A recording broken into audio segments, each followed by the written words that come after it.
Mama bandeko boye malamu na émission na biso ensemble parlons-en ezali moko ya bémission eza kozungisa biso na kati na nzela.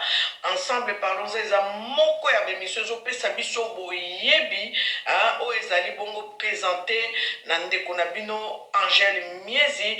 Ensemble parlons-en ezali émission polémique te, ezali émission eboyi penza makelele ya wenze pe bozoba ya satana. Ensemble parlons-en ezali ko conscientiser biso na bomoto na biso na avenir na biso. Donc ensemble parlons-en ezo sala mosala o ezali éducatif social spirituel. Mikolo toza ko simba lelo neti mokolo lelo to simbi makambo ezali ya bomoto na biso pe spirituel pona koloba ete papa Kimbangu alobaki totanga ka Bible tokokanga moyibi na eloko yo ayiba biso. Bandeko tozali na bato bayebi vérité oyo babombela biso utakala soki biso moko totelemi te tokende kokundola po bakoyela biso pe mosusu makambo ya lokuta tokocomprendre te.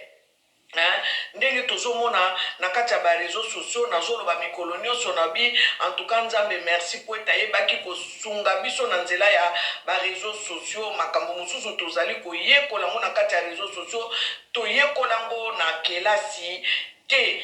Donc yambonga na banda vraiment émission na nga na lobi merci na baye oyo batalaka émission na biso ensemble parlons-en.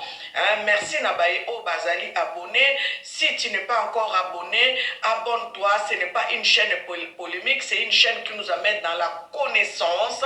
Et donc oyo boye baye ba o baza abonné to lobi merci pour na confiance au bino boza ko sala biso. Merci pour na ko aimer l'émission na biso pour te permettre pe bato mosusu batala yango po yebaka chaque fois tango yo tali yo aimer moto mosusu pe akotala yango partager les biso pe ba émission et ko sala biso malamu mingi. Toza ko conscientiser le peuple africain. Nous devons être conscients de notre passé et de notre avenir parce que si nous ne levons pas, ça sera vraiment trop dur pour nous. Tu faut comprendre que makambo ebele ba kosa biso to kosa matango molai vraiment tango molai lelo tozali ko kundula tozali ko yekola tozali ko sala ba recherche pe tolingi to yeba bomoto na biso passé na biso pe avenir na biso parce que conscience na biso si to soki tozui conscience ya bomoto na biso te to ko s'en sortir te. Donc tozo sala mosala o esengeli moto nyonso ayeba kozala conscient na makambo azali kosala pe ayeba ko telema pona kobongisa avenir na ye. Bandeko tango mosusu bandeko mosusu balobaka na kati ya ba réseaux sociaux soki likambo oyebi te to o maîtriser te ko juger te ko condamner te yo pe kende sala ba recherche po o comprendre pourquoi moto wana atelemi pe alobi bongo. Peut-être que ye nzambe apesi ye mayele koleka yo to apesi ye boyebi koleka yo luka yo moko pe na mayele o nzambe apesaka moto nyonso oyeba ko comprendre ko vanda kaka na bisika oyo telema te soki olandi bongo oko avancer te. Ngayo nazolobela makambo papa Kimbangu nasambelaka na ministère ya combat spirituel o bato balobaka église ya Mamolangi. Mais nazolobela makambo papa Kimbangu parce que nazana nazui boyebi moko oyo ezosala ete bato mingi bayebi yango te me nga nayebi yango wana nalingi mpe nakabola na bino soki boyoki yo mpe kende kosala ba recherche po ete to comprendre bandeko tokosami ntango molai yango wana avant na banda kokota na kati émission na ngai pe natangela bino o ezali parole biblique parce que papa Kimbangu alobaki botanga ka Bible bokokanga boyibi ne loko oyo ayiba bino. Bandeko foto yebaka ke Bible ezalaka mokanda na biso ezalaka histoire na biso oyo mindele bayaki bazwa yango babongola yango on dirait voilà ba phrase mosusu babongola yango po ete biso to comprendre te ke ezalaka makambo na biso moko ezali kambo na biso Biblia ezali histoire na biso parce que ba vrai juif auto benga ba vrai hébreu ba peuple israélite ezali bisonde ba vrai juif o balobaka bango po o baza kuna bakela bango kokela batia bango kotia oyo balobaki usurpation oyo esalemaki entre Esaü na Jacob esengeli na biso kokende kososola mpo toyeba nani Esaü nani Jacob. Mukolo nzambe abandaki kolobelanga makambo yango. J'en ai discuté une fois avec une servante de Dieu qui est Maman Blanche Todilu. Je lui ai dit, Maman Blanche, est-ce que vous avez dit eza kaka pona lentille que Jacob akoka kozwa boyaya ya Esaü eza na eloko moko ebombami na kati na bososoli makasi nakomi kocomprendre ke ezali kaka makambo ezali ya race noire na race blanche. Donc esengeli na biso tosala barecherche tolongwa na makambo ya buzoba tovandelaka kaka makambo ya buzoba te bandeko soki ozwa mpe na temps ozwi mwa 30 minutes 1 heure de temps banda kosala barecherche mpo ete oyeba quand même bon moto na biso parce que bango nde mutu bakomi kobimisela biso baverité oyo biso toyebaki te soki mutu mwindu ndenge Anta Diop abandaki koloba Cheikh Anta Diouf abandaki koloba Cheikh Anta Diouf abandaki koyebisa bango deja ke mokili ebanda mpona epa bato mwindu. Cheikh Anta Diouf ntango azoloba bazwa ye neti moto aliboma bandeko lelo bakoma kopesa Cheikh Anta Diouf raison. Tokende tolanda ba élément oyo soki oyebi Cheikh Anta Diouf te ezalaki savant sénégalais oyo azalaki mayele mingi kobanda bomwana na ye apria na betine asala barecherche po ete ayeba origine na biso bato mwindu. Donc Cheikh Anta Diouf ezali sénégalais savant sénégalais moko oyo abandaka koyebisa bamindele bandakala banda kotelemela bango banda koyebisa bango ke moto mwindu azalaka moto ya yambo. Donc tobanda kotala nano ba élément oyo bandeko nalingi nazonga lisusu naloba soki likambo oyebi te kojuge moninga te parce que ye azolobela yango lokola yo balakisa yo kaka mundela memela yo kaka l'histoire na ye yo yango wana kaka kokangama na yango te ndeko. Ce n'est pas comme ça parce que omoni biso banda bakoko na biso balakisaka biso kaka Jésus Christ banda ba mama na biso bakoko na biso balakisaka biso kaka Jésus Christ. Mais soki totali Jésus Christ tolobelaka oyo mindele bayela biso te biso Yesu oyo tosambelaka ezali Yesu oyo akufelaka biso na mbata kulusu oyo Yesu akufelaka biso oyo ya mutu mwindu oyo bango moko babandaki kosambela na 1400 ans na 1400 babandaka kosambela Yesu ya mutu mwindu na ba chambre haute na bango na yebisaki bino bazalaka na Vierge Marie ya mutu mwindu. Tomonaki dernièrement na lakisaki bino na bémission na nga passé na lakisaki bino papa ke kokumba la Vierge Marie ya mutu mwindu na Pologne. Awa dernièrement Poutine alakisi biso Yesu ya mutu mwindu. Dernièrement pe na monaki ye akoti na sanctuaire moko boye ake kokumba la Yesu ya mutu mwindu. Bandeko sikoto kokosa mati wapi bango moko bayelaka biso likambo ya Jésus Christ na Afrique bango moko bawangani balobi kutu Israël balobi balingi susu bato basambelaka na kombo ya Jésus Christ te balobi bayebi ye te. Bandeko botala place tozokende mfumu Kimbangu ayebisaka bango na lutendele kuna papa Kimbangu ayebisaki bango atombola zelo na maloboko na ye atombola zelo asopa zelo na loboko ne boye parce que sango moko alobaki babeta papa Kimbangu masasi. Papa Kimbangu atombola zelo sopa zelo na maboko ne boye alobi bomoni ndenge zelo esopani mikoleko yaka ndenge pe lingomba na bino ekokweya. Esuki wana te balabi Barack Obama ayebisa pe bango alobi na biso na 2023 christianisme ekokweya balobi bafinga Barack Obama batia ye batia ye matoi milai maseke mpona koloba ete Barack Obama aza na ndoki. Oui azalaki na kati ya makambo oyo ayebi pe oyo biso toyebi te parce que la vérité lelo ekomi kobima muke tozokende parce que lokute yela biso na sincère vérité ezokende malembe mais sengeli yo pe mutu mwindu telema poluka bomoto na yo otambola na bomoto nzambe ndenge asalela yo. Avant na continuer na lakisa bino ba élément oyo na bandi nano kolakisa bino élément liboso oyo nga ebeninga penza nalakisa na bino elema liboso na pesaki bino na nzela Mélenchon bongo tokotanga parole biblique na bandi nano pa Mélenchon. Les nations et les peuples d'Afrique se sont fait voler. Les nations et les peuples d'Afrique se sont fait voler. Sur le continent où l'histoire humaine a commencé et a connu ses premiers développements civilisationnels qui ont ensuite formaté le reste de la civilisation méditerranéenne. Boyoki, est-ce que Boyoki ndenge Mélenchon alobi siko nazotiela bino Nicolas Sarkozy Boyoka. Les Européens sont venus en Afrique en conquérant. Ils ont pris la terre de vos ancêtres. Boyoka. Ils ont banni les dieux, les langues, les croyances, les coutumes de vos pères. Ils ont dit à vos pères ce qu'ils devaient penser, Boyoka. Ce qu'ils devaient croire, ce qu'ils devaient faire. Ils ont coupé vos pères Mawa. de leur passé. Hey. Ils leur ont arraché leur âme et leur racine. Ils ont désenchanté l'Afrique. Ils ont eu tort. Hey, bandeko, o ndeko tuko elelisinga makasi.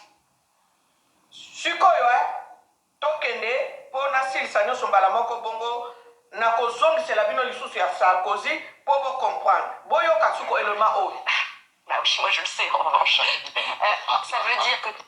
De cette souche, de ce berceau tropical et africain. Tous nos ancêtres étaient africains. Tous nos ancêtres étaient africains. Nous sommes tous africains, Karine. Bah oui, moi je le sais en revanche. Bozoyoka, ba vérité yango oyo ezalaki ko na ya 50 ans moto akoka koloba makambo boete na plateau à télé. Boyoka lisusu botala siko Vladimir Poutine azolakisa bino. Just show the world that Jesus is a black man. Oyo vepe azolakisa bino Yesu ya mutu mwindu. Donc en quelque sorte alobi le côté mazolakisa bino ke Yesu azala mutu mwindu. Vous comprenez? Sikoyo nazozongisela bino Nicolas Sarkozy. Pour vous comprendre, bon, on a commenté place wana. Les Européens sont venus en Afrique en conquérant. Ils ont pris la terre de vos ancêtres. Ils ont banni les dieux, les langues, les croyances, les coutumes de vos pères. Ils ont dit à vos pères ce qu'ils devaient penser, ce qu'ils devaient croire, ce qu'ils devaient faire. Ils ont coupé vos pères de leur passé. Ils leur ont arraché leur âme et leur racine. Ils ont désenchanté l'Afrique. Ils ont eu tort. Mawa, bandeko, soki lelo, tozolo bela kimbango, botika biso tolo bela kimbango. Parce que makambo papa kimbango ayaki kosala en fait, ezande yango mission papa kimbango ayela na mokili oyo. Pona kozongisa biso ne bandeli ya mokili. Po Yesu alobaki ngai na kei na kotindela bino molimo mosantu. Bien aimé, soki papa kimbango azalaki na kati ya bonzambe te. Pourquoi bakanga papa kimbango babomba ye 30 ans? Parce que bayebaki ke kimbango akoya parce que kimpa vita tango bazoboma ye na 1706. Soki na se trompé te bandeko moko monoko ebetaka libaku na badati na banebo bobangaka te na korijaka ngo na commentaire. Ayebisaka bango ata bobominga kimbangu akoya. Bandeko papa kimbangu ayaki abandaki kote ya biso makambo parce que tango basali verdict ya papa kimbangu na tiela bino ngo na video moko na salaka verdict sonore. Balobi kimbangu lisait la Bible à sa façon.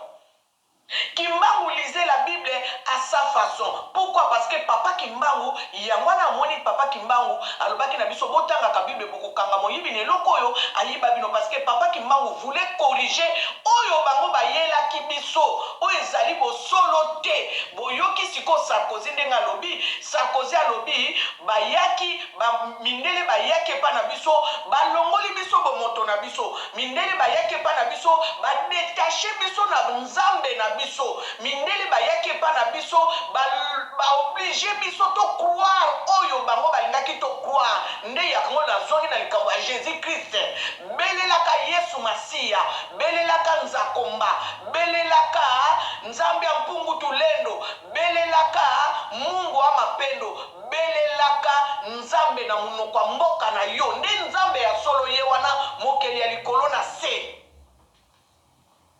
bandeko tolongwa na erreur tolongwa na erreur vraiment pe basali na nzambe nyonso bapaster baévangéliste même biso bayembi bato toteyaka toisala barecherche po tocomprendre dernièrement natangelaki bino na mokanda apocalypse ndenge nzambe azolobela biso nzambe azalaki nani mwana na moto azalaki nani azalaka moto mwindu yango moni Poutine sans lobeloko moko azodeplie Yesu moto mwindu azopase bino déjà message bandeko nalingi natanga avant na développer donc yango wana maman nous ne connaissons pas tout ce que nous connaissons nous le connaissons en partie soki omaîtrise te soki oyebi te soki moto azolobela makambo oyo oyebi te vanda nie kende kotanga Bible yekola Bible yekola liloba nzambe ndenge papa Kimbangu alobaki na biso totangaka Bible toko kanga moyibi neloko ayiba biso natali ndeko moko boye azolobela makambo ayebi kutu kimpa vita te mais aye kokondane mais aye kolobela mais ayebi kimpa vita te ça veut dire déjà oyebi histoire en mboka na yo te. Si tu ne connais pas, fais des études ou soit te renseigne-toi et on va te faire comprendre qui était Kimpa Vita. Parce que Kimpa Vita fait partie de l'histoire de l'Afrique, fait partie de l'histoire du Congo, le royaume Congo, qui est Angola, Congo-Brazza, Congo-Kinshasa, le royaume Congo, Yangwana, Ezuba, Gabon, Ndamu, Cameroun. Il faut qu'on y ait bakake Afrique obino bozomona oyo ndi yangwana ebengamaka Éthiopie. L'Égypte antique ezali nde Afrique oyo bino bozomona lelo bakaboli bandeko biso nyonso tozoyokola mais soki oza na maîtrise ya connaissance te ne viens pas pour minimiser l'autre, pour ridiculiser l'autre, pour condamner l'autre. Peut-être que la personne que tu es en train de condamner est en avance par rapport à toi parce que l'Éternel, Dieu lui révèle des choses que toi tu ne connais pas. Donc il ne faut pas venir condamner les gens. Moi j'ai dit ici que chacun de nous qui sommes enfants de Dieu, nous qui croyons en Dieu, ayons le temps, rentrons dans nos chambres et demandons au moins qui est Papa Kimbangu, pourquoi il est venu, quelle était sa mission ici terre. Au lieu de condamner les gens parce que Moutoumou Kwassambela dans l'église Songolo, attendu combat Papa Kimbangu, Bobali ko qualifié, Abungi, non, Abungi te, fais des recherches. Lui-même Kimbangu avait dit, lisons la Bible et nous allons attraper les voleurs par la chose qu'il nous a volé. Tout est dans la Bible, maman. Tant que la Bible, la Bible, parce que vous comprenez que makamusu su balongola ngote et ça na kati ya Bible. Même jardin d'Éden, ce que vous avez dans Genèse, vous comprenez que jardin d'Éden est en Afrique. Ce que vous avez dans la Genèse de wana ogeno komona makamba ba fleuve wana on nzamba zolobela na jardin d'Éden fleuve moko elekaki wana et ça la carte sortie. Yaya, et ça en Afrique, tala bien, tanga malamu bandeko. Botika ko condamner to condamner te biso nyonso tozoyekola biso nyonso tozokwapprendre eza facilité parce que to wuta Sarkozy alobi boderasina bato bo faire des enchantés bafricain nde omoni bakoko na biso balongola bango baoblige bango religion oyo biso tokóma na yango lelo bandeko baoblige bango parce que soko ndimite bakati yo maboko soko ndimite bakati yo motu boyebi bato boni bakufa po ete bandimisa biso christianisme boyebi bato boni bakufa fo tozonga wana bandeko po tobanda kocomprendre sikosoki nzambe azosalela biso fila récupération po arécupéré biso azongisa biso na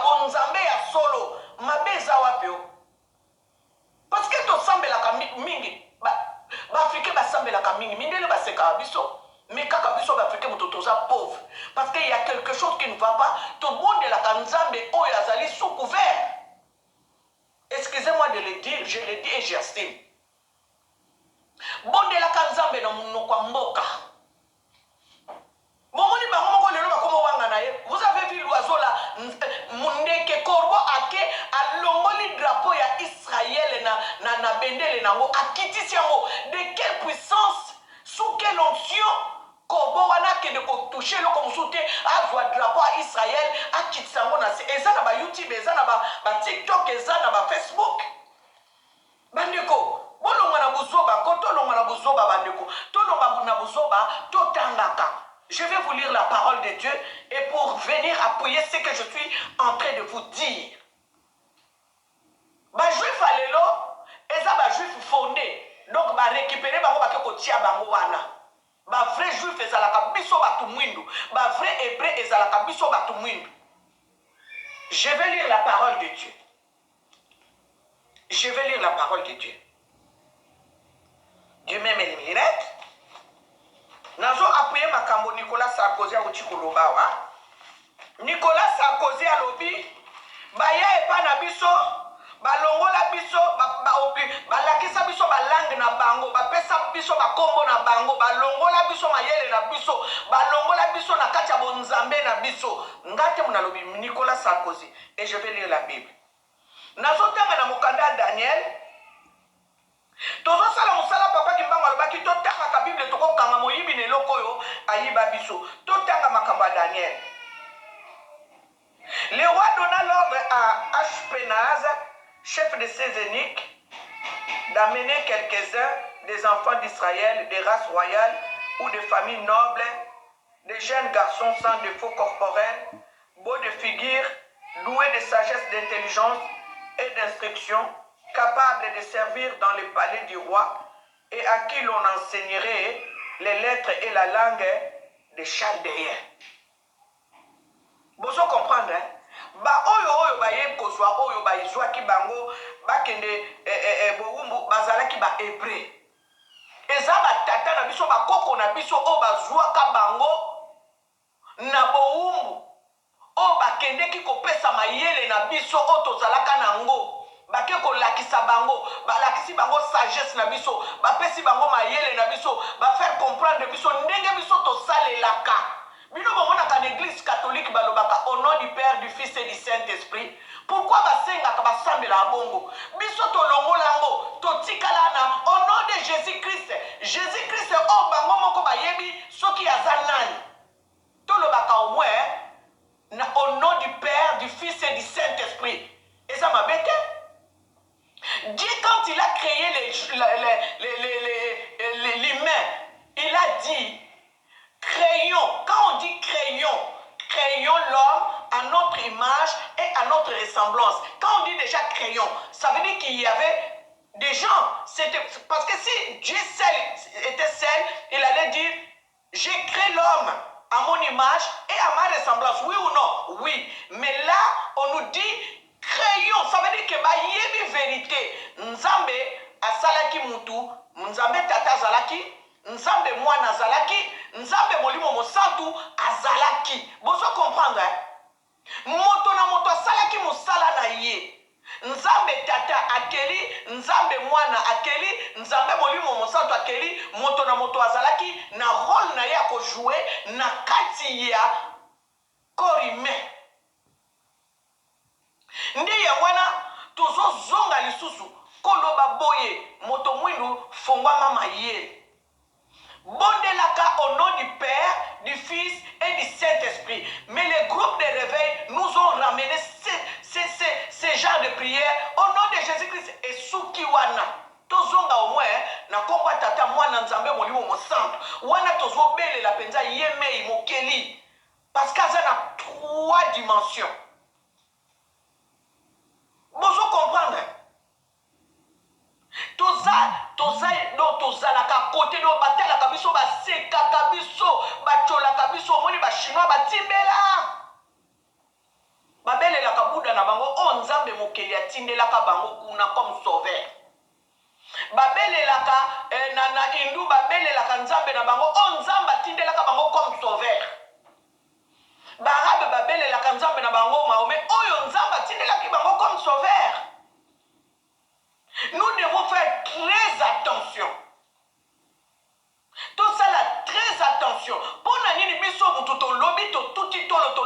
na nzambe oyo tobenga popo tobenga banzambe na mobi nzambi oui ou non oui pourquoi biso toza na nzambe ya solo tobengi Jésus Christ oyo biso nde mutu tozo souffrir koleka bango. C'est là où nous devons réfléchir. La Bible déclare dans le livre d'Ecclésiaste, Balobi, j'ai vu des princes marcher à pied et des esclaves sur les chevaux. Banani ba prince na monde alelo, banani ba esclave na monde alelo. Bien-aimé Balobi, Daniel était à Zouamaki na Bohumbu. Botanga livre à Daniel parce que si on a mandotanga, n'a pas dépassé 40 minutes. Daniel était au Bazouye na Bohumbu. Aboya ki kogumba mela banzambo akende ki kokuta bisika bazwa ki na Bohumbu. Daniel abandaki kobonde la nzambe na ye oyo atikaka na Jérusalem. Et Jérusalem nazo yebisa bino lelo ezalaki na batu mwindu. Batu mwindu babandaki kobelela nzambo akeli likolo na se.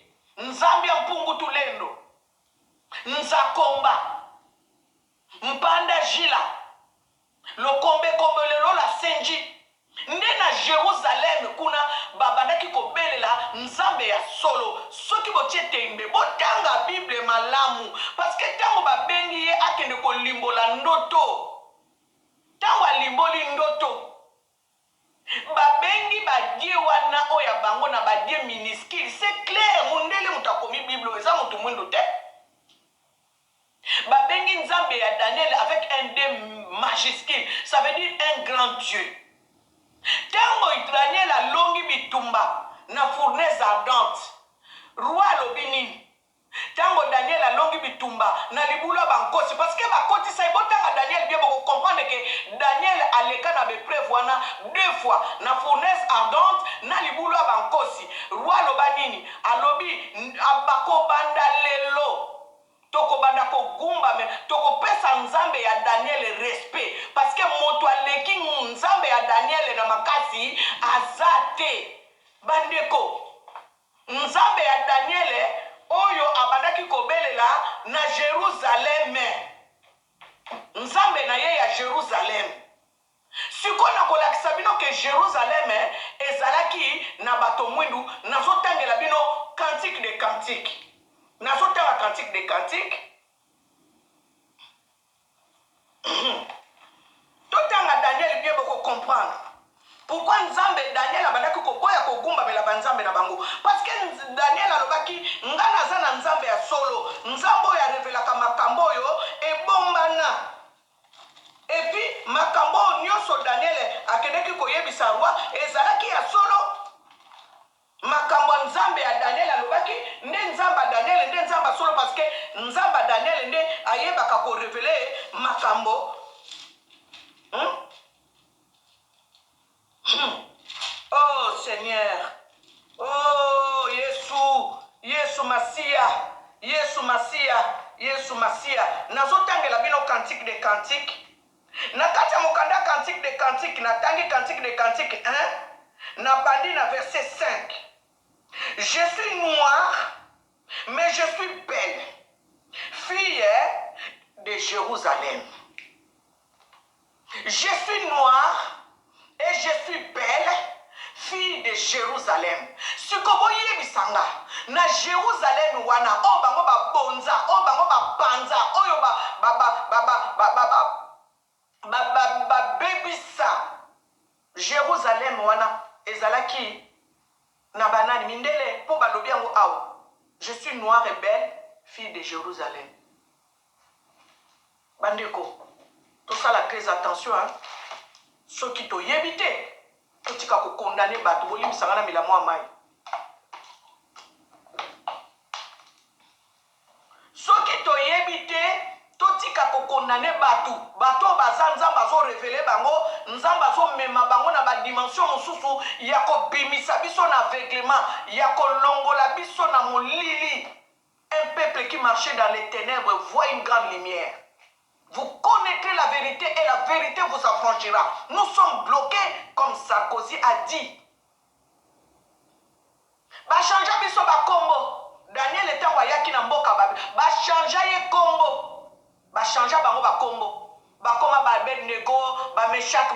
black bachangea bakombo ndenge mpe bachangea bakoko na biso awa na kati ya bible bakombo na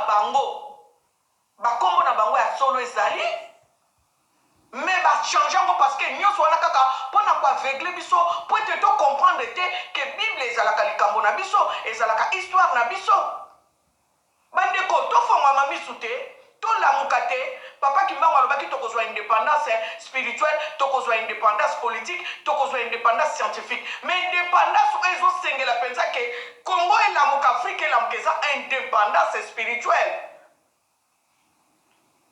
bosala makasi bapaster eza likambo ya soni te bosala recherche bosala théologie boyoki Sarkozy ndenge alobi Sarkozy alobi toya epai na bino mpo tofaire croire bino oyo biso tolingaki bino bocroire siko ntango biso tokende kosalaka théologie bakolakisa bino le contraire bakolakisa le contraire te bakomaintenir bino na système wana ya kotikala bawumbu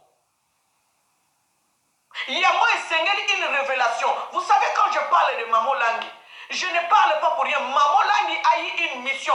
Bandeko, bolinga ngote, vous pouvez juger une personne parce que peut-être aux analikambo moko contre la personne. C'est comme aussi nous avons jugé Papa Diangenda.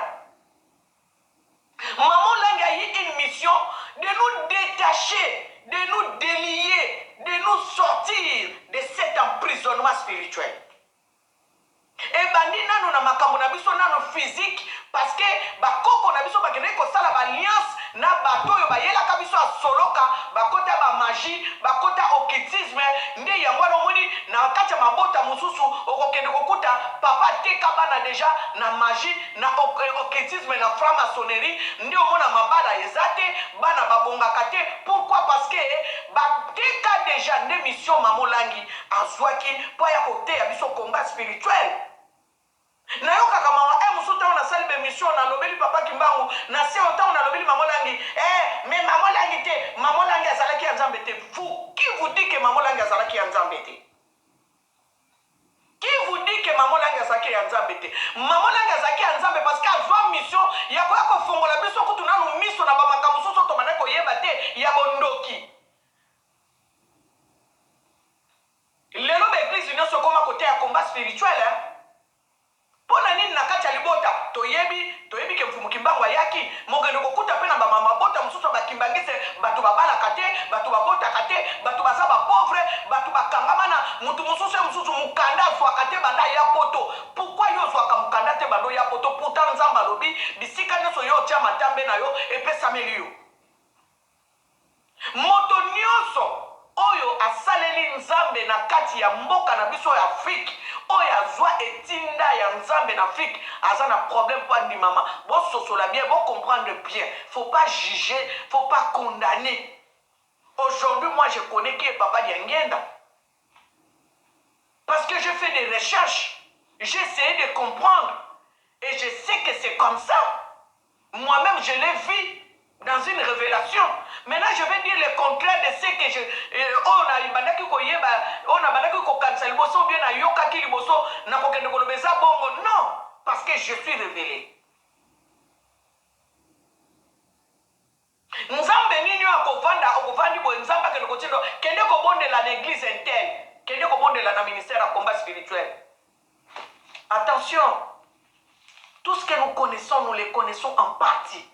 Et les gens qui nous amènent la révélation, il faut comprendre, il faut savoir, il faut qu'on vende dans nous, on banda kosala introspection, il y a vina yo, pour talina en Afrique, la mission de Maman Langi. Vous savez ce que papa Kimbangu a fait à Kimiala? Vous ne connaissez pas?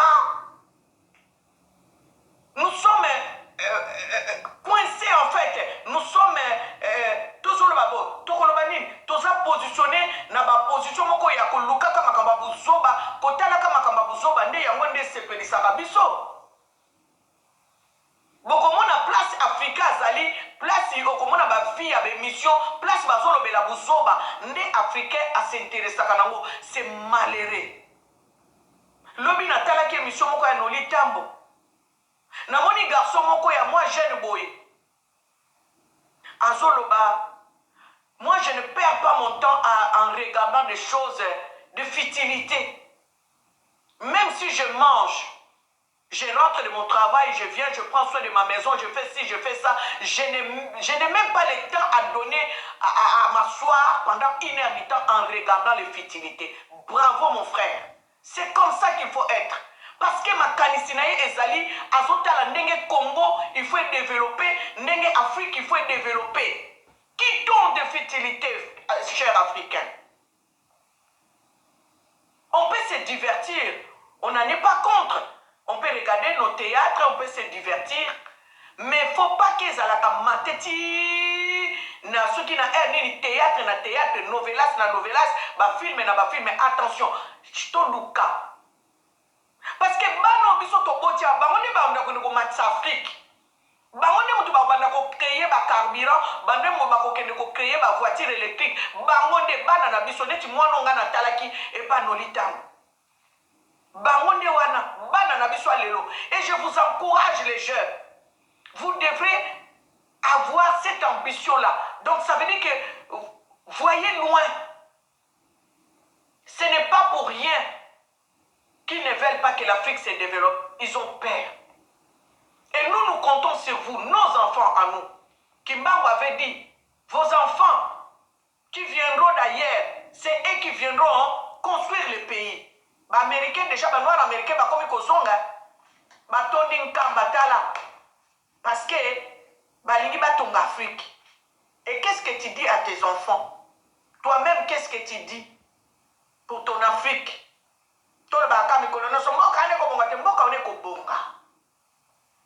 Signons la pétition que Koseka a mis en place. La coalition d'organisation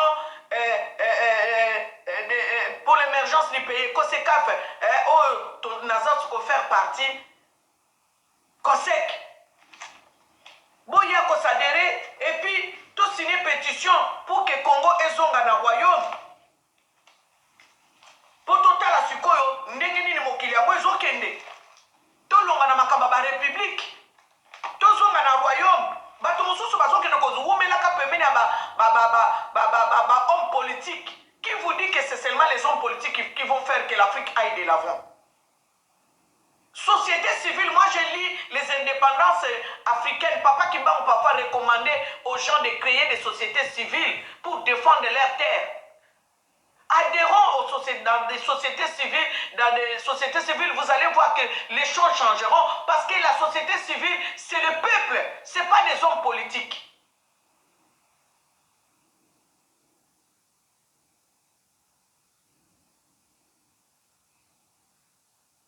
Donc, toi, adhérer au SEC, signons la pétition, si vous voulez vraiment signer la pétition, il y a COSEC, Bengangai, comme ça, n'a pas ça lien, ou yo koyeba ko signer pétition na yo, poto loba ete toza pris que Congo ezonga royaume. To longa nanu na ba piège à ba homme politique, to bima nanu na ba piège à homme politique. Bien aimé, je reviens, c'était juste une parenthèse que j'ai ouverte parce que moi je suis membre de la COSECAF. Hein? Je fais partie de la société civile au Bengami COSECAF. Tozali Kosala était Congo et de Liboso. Donc je reviens dans ma kamouya Daniel. Daniel Namboka Babylone, ba chanja qui est Congo. Daniel Namboka Babylone, aboya ki kogumba mela banzambe ya bapaya. Oyo nzamba lobaki na biso que ne vous prosternez pas devant les dieux étrangers. Aujourd'hui, si nous regardons bien, devant quel Dieu nous nous prosternons? Parce qu'aujourd'hui, nous savons que Daniel n'était pas blanc. Daniel était noir. Mais Daniel a refusé de se prosterner devant les dieux étrangers. Et abandaki kotala misunaye na Jérusalem. Botanga Daniel, bandata na chapitre 1, ti ok kuna. Tanga Daniel, on peut comprendre que Daniel misunaye ezalaki fixé na Jérusalem. Jérusalem wana ezalaki kaka batu mwindu na batu mwindu. Lelo tozo ko découvrir que mutu mwindu ozalaka mutu ayamba. Oyambo oui ou non? Oui. Lelo to découvrir que Yesu azalaki mutu mwindu. Oui ou non? Oui. Lelo tozo ko découvrir que Yesu avivaki kati na biso batu. Oui ou non? Oui. Lelo to eko comprendre que na kati Angleterre kuna bake ko découvrir squelette ya Shederman.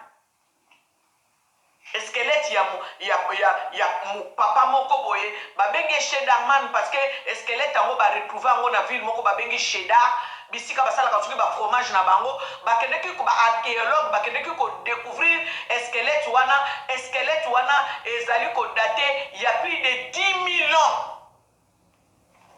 10 000 ans balobi bien banglais balobi 10 000 ans squelette wana eza ko dater de 10 000 ans mikuwa wana ezo daté de 10 000 ans. Siko balobelaka biso Jésus-Christ ça fait 2000 ans non? Siko mukuwa wana oyo ba retrouver na Londres babi ça fait 10 000 ans. Mukuwa wana ezalaki na sous-sol ya mabele ya Cheddar na Angleterre. Baye ko sala sikoyo ba remonter na partir ya ADN na ye baye ko comprendre que mutu wana zalaki mutu mwindu. Tango na yebisaka bino ke bakoko na biso babengaka poto ntia mputu na kikongo elakisi bobola. Do bakoko na biso ya plus de 10 000 ans bayaka awa na poto tango babandaki kotambola base retrouvaka awa na poto bayebaki komona na poto a eloko ezate bazonga sikoyo na kati ya Afrique nde balobi ntia mputu donc mboka wana eza mboka ya babola. Nde ya mwana o batikala awa baboti lokola climat eza ya malili melanini na bango esila nde bakoma bamusu bakoma mindele me balobi pe badescendant na biso ya solo eza ba peuple slave o babengami ba Poutine kuna baris botala baris basuki na bango mingi bazala basuki neti elingama neti mwa manyuka boy botala baris malamu yango moni tango bake ko conquérir Afrique baris basimba te baboya yoka ye moko ndenge aza fier mboka na yabi la Russie un pays de grande civilisation aza na raison mindele bayebi ke seke mboka wana parce que la Russie était la grande puissance basala tu bakitisa Russie bake kokitisa ngo ntina se parce que motema keto motema kindoki bango bazalaka likolo bana satana o papa dimango aloba bazalaka ka likolo nzambe pe na bolingo na ye po ayebi ke na nzela na bango nde Afrique kokende liboso nzambe pe lokola ayebi atia Poutine wana ale Poutine a travaillé na ndenge moko bandeko bokamwa te soki Russie ekomi makasi bongo Poutine asali musala makasi azongisi Russie na niveau moko élevé.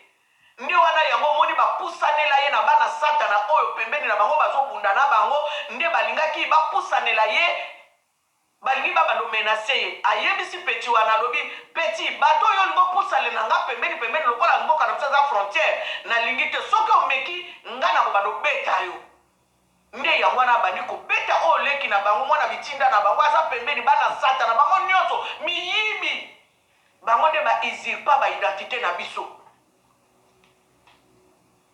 Donc bango wana nde basimbami pa bajuif oyo ya lelo nde ozoyoka sikoyo basali sikoyo kana bango oyo Poutine alobaki botala émission moko nasalaki Poutine alobi bazomema biso na makambo ya satana abi Yesu alobaki bokoyeba bango na misala na bango balingi bamema biso na une religion purement satanique bozo comprendre makambo ndenge ezokendela mpona koloba ete ye aza ya biso ye aza na ngambo na biso aboyi makambo na bango ya bosatana mpo bajuif oyo ya lelo bafabrika wana bango nde sikoyo basala makambo ya franc-maçonnerie bango nde sikoyo basala makambo ya bareligion kabale wana bango nde mutu basimbi mokili mobimba babanke nyonso baza bafamille na bafamille moko oyo nakokosita wa Rothschild wana babengako soki Rothschild biso tobenga ngo na France a Rothschild bango mpe baza na kati nde bango wana basimba bendele ya satana bakanga Afrique mobimba bango nde mutu bapesaka bambongo bafinansaka po ete biso na biso tobundaka mpo bango bamakambo na bango eyebana te mpo na nini babandaki koboma bajuif ya kala liboso bavrai juif wana bango nde badescendant na biso baboma bango bamasakra bango mpo baefase histoire. Papa Ngone merci naza na ndeko moko abengaki nga na kati ya telefone na mboka ya Amerika kuna. Papa Ngone, en tout cas merci, j'ai perdu ton numéro, si tu peux me rappeler parce que eza bato bazosala mpe barecherche na ndenge na bango. Abengaki nga tialaki émission na nga moko, abengaki nga alobi en tout cas mama nasepeli na makambo alobi makambo nga nazosalela barecherche yango oyo akorige nga na bakelke élément nde sikoyo apesi nga mpe mayele. En tout cas merci yo mpe moto oyebi oza na connaissance olingi tolobelaka yango benga ngai nimero na ngai eza na se wana, benga nga po ete tolobelaka makambo po ete mutu na mutu fo azwa conscience mayele na biso efongwama. Il faut que conscience na biso esala bandeko tolongwa na buzoba yango bomoni balingi ka tobinaka Gims alobi awa bamoni mabe parce que Gims soka alobi bajene bakoyoka bajene bakende koluka pyramide wana. Gims alobeli pyramide toyeba nano ndenge batonga bapyramide wana. Ce sont les noirs qui ont construit, qui ont bâti les pyramides oyo eza na Égypte parce que Égypte wana ezalaki banoir nde bazalaki kuna basakaja banoir nde bato nyonso bakoma kuna baarabe bango nyonso bakota kuna.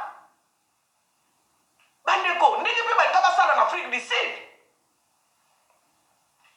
Bandeko tolonga na buzoba bomoto na biso esala bozo comprendre botangaka Bible bokokanga moyibi na eloko oyo ayiba bino. Bien aimé, j'ai déjà dépassé les 40 minutes aujourd'hui. Tolobela ta makambo boye bemiswa boye bokabola tokabola kata makambo buzoba te. Nous sommes en train de conscientiser. Je suis toujours au ministère du combat spirituel, mais je crois à Kimbangu. Vous comprenez? Naza l'esprit Mvuluzi. Ça veut dire l'esprit de Mvuluzi m'anime. Vous comprenez? Biso nyonso za bakimbangisi. O ba yebi to o ba linga penda Congo ba benga mi penda bana Congo. Il faut linga Kimbangu parce que yenda za modèle na biso atelemela kimindele. Alors yo oyo lingi na yote tikala wana. Mais biso tozolanda idéologie ya Mvuluzi. Parce que ba yela biso makambo ezalité. Omoni soki mutu mwenda azoloba boko yoka ke mutu kundu nde mabe na ye ya wana mawa. Mutu mwenda ndimelaka moninga ne mutu mwindu te. Andimelaka moninga ne mutu mwindu te. Soki mundele mutu ayeke koteya biso makambo na Kinshasa. Yaya bilambe ko katanati. Mundele wana lobi boyoka mundele wana lobi yaya awa ngamu nazoloba mwana Mvuluzi na lobi. Botanga Bible. Totanga Bible. To comprendre makambo eza na Bible yemoko alobaki botanga ka Bible boko kanga moyibi neloko ayiba bino. Bien aimé, je vous aime beaucoup. C'était votre sœur Angèle Miezi, votre maman, dans cette émission Ensemble Parlons-en. Que l'Éternel est Dieu Tout-Puissant, Nzambe Mpungu Tulendo Mbumba Loa Mpinanza, qui vous bénisse abondamment.